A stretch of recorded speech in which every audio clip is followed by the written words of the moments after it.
اعوذ باللہ من الشیطان الرجیم بسم اللہ الرحمن الرحیم اللہم صلی اللہ سیدنا و مولانا محمد و علی سیدنا و مولانا محمد مبارک وسلم علیہ۔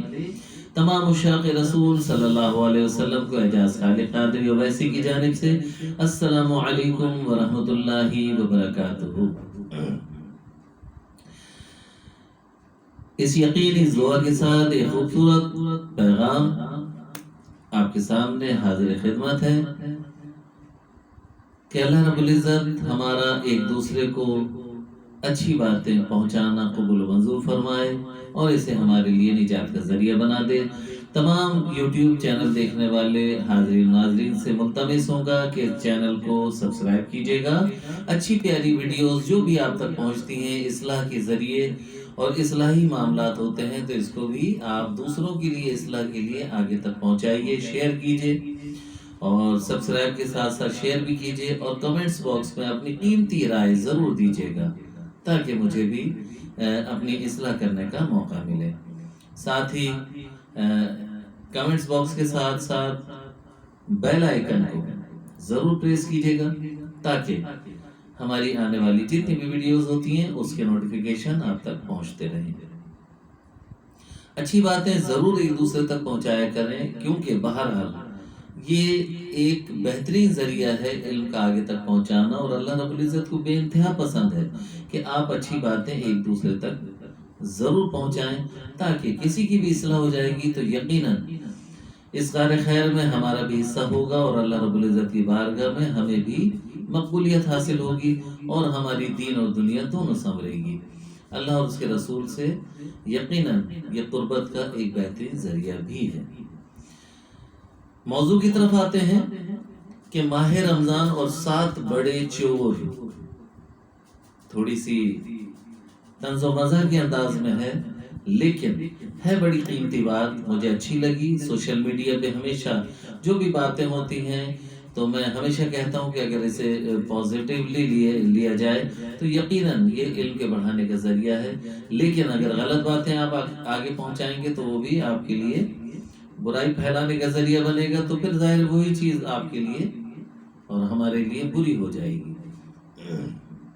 بہرحال ماہ رمضان اور 7 بڑے چور، ٹیلی ویژن پہلا نمبر پہ، یہ انتہائی خطرناک چور ہے، غور کیجئے گا، یہ انتہائی خطرناک چور ہے۔ یہ آپ کا وقت چوری کرے گا اور آپ کو ماہ رمضان میں بیہودہ ڈراموں اور رمضان ٹرانسمیشن جیسی لغویات میں لگائے رکھے گا۔ اس بات پر غور کیجئے گا، ایسا ہوتا بھی ہے کہ جس وقت نماز کا ٹائم ہوتا ہے، اذان ہو رہی ہوتی ہے، اس پر ڈرامے چل رہے ہوتے ہیں اور رمضان ٹرانسمیشن جیسی لغویات میں لگائے رکھے گا اور عبادت سے محروم کر دے گا، اور اس کا عملی مظاہرہ آپ ہر گھر میں دیکھ رہے ہوتے ہیں۔ ایسا نہیں ہے کہ ایسے ہی بات کہہ دی گئی، کہ میرے کسی بھائی نے بہت پیاری بات کی نشاندہی کی ہے کہ بظاہر تو لگ رہا ہوتا ہے کہ رمضان ٹرانسمیشن آ رہی ہے، وہ تو اپنے کام کر رہے ہیں، ان کا تو معاملہ چل رہا ہے، انہیں تو بے شمار فوائد حاصل ہو رہے ہیں، لیکن آپ کو کیا فوائد حاصل ہو رہے ہیں؟ آپ تو عبادتوں سے دور ہوئے چلے جا رہے ہیں۔ سوچئے گا ذرا کہ یہ چور ہماری قیمتی وقت کو بھی چوری کر کے لے جاتا ہے اور ہماری عبادتوں سے محروم بھی ہمیں کر دیتا ہے۔ پھر دوسرا چور، بازار۔ یہ چور بڑا شاطر ہے، یہ آپ سے وقت اور پیسہ دونوں لے اڑے گا، یہ آپ کا ہاتھ پکڑ کر بے مقصد بازاروں میں گھمائے گا۔ سوچئے گا ایسا ہوتا ہے۔ تیسرا بڑا چور، کچن۔ یہ چور خواتین کو ٹارگٹ کرتا ہے اور رمضان میں انہیں طرح طرح کے پکوانوں اور ریسیپیز کے پیچھے لگا کر تلاوت قرآن پاک اور ذکر اذکار سے محروم کر دیتا ہے۔ بالکل ایسے ہی کرتا ہے۔ چوتھا جو چور ہے وہ سحری تیاری، ہاں سحری کی تیاری، بلکہ اس کو سحری بھی کہہ لیجئے، اور ظاہر ہے کہ افطار کے وقت کے بھی معاملات ہوتے ہیں۔ بہرحال بظاہر بزرگ چور ہے، ہاں اس کو چور کو بزرگ کہا گیا، یعنی بزرگ چور ہے۔ مگر یہ آپ کو آدھی رات سے ہی سحری کی تیاری پر لگا کر آپ سے تہجد، نوافل اور دعا کے موقع کو یعنی سب کچھ چھین لے گا۔ اور ایسا ہوتا ہے، ذرا غور کیجئے گا، سحری میں آپ پورا وقت ضائع کر دیتے ہیں، یہ پکانے میں، اس میں پکانے میں، یہ چیز لینے میں، وہ چیز بنانے میں۔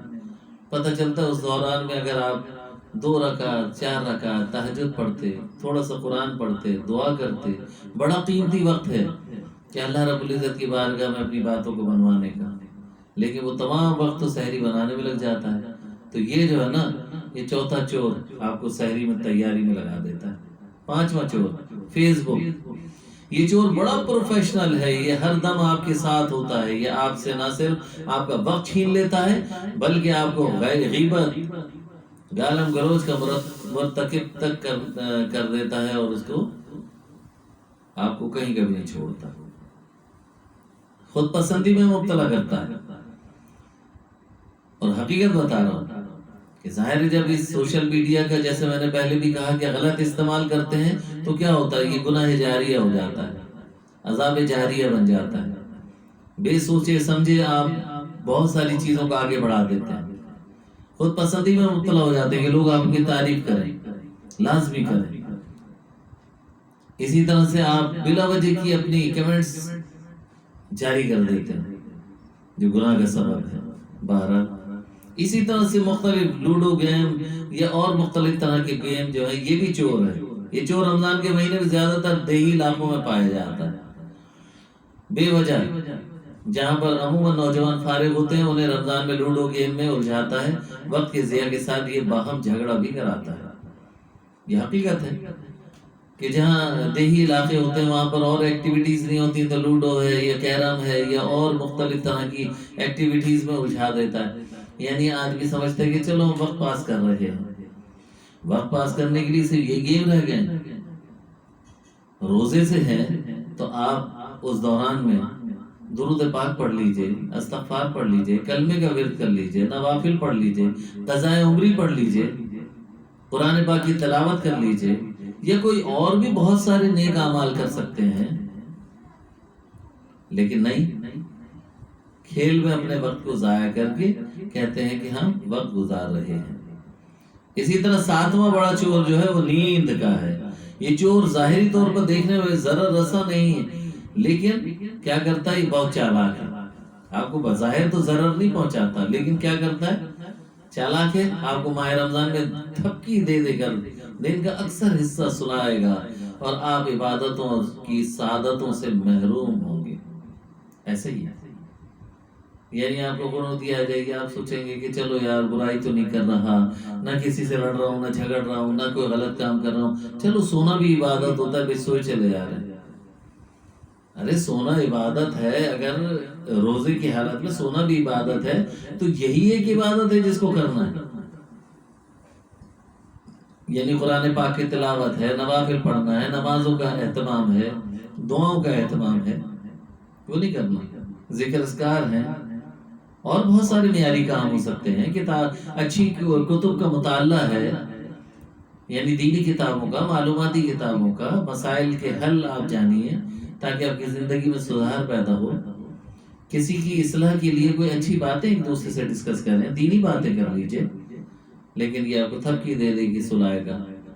رمضان کی آمد کے ساتھ ساتھ یہ تمام چیزیں شروع ہو جاتی ہیں، اور بہرحال یہ ایک خوبصورت اصلاحی بات تھی جو مجھے اچھی لگی، مجھے پسند آئی، میں نے دیکھا، مجھے مطلب جب ظاہر خود پسند آئی تو میں اس حدیث مبارکہ کی روح سے کہ جو چیز اپنے لیے پسند کرو اپنے مسلمان بھائی کے لیے بھی پسند کرو، تو بہرحال ایک طنز و مزاح کے انداز میں ایک پیاری بات تھی، اصلاحی بات تھی، میری بھی کوشش ہوئی کہ آپ تک پہنچاؤں تاکہ یہ معاشرے میں جو بھی تھوڑی سی برائی پھیل گئی ہے، ہم عبادت سمجھ رہے ہوتے ہیں لیکن در حقیقت وہ عبادت نہیں ہوتی بلکہ وہ غلط کام ہوتا ہے، اس سے اجتناب کرنا چاہیے۔ اللہ تعالی ہمیں عمل کی توفیق عطا فرمائے، دین پر صحیح طریقے سے چلنے اور لوگوں کو بھی اس کی اویئرنیس دینے کی توفیق عطا فرمائے۔ آمین بجاہ نبی الامین۔ میں نے اپنے حصے کا کام کیا، آپ ضرور اپنے حصے کا کام کیجیے گا تاکہ لوگوں کی اصلاح ہوتی رہے۔ آمین۔ السلام علیکم ورحمۃ اللہ وبرکاتہ.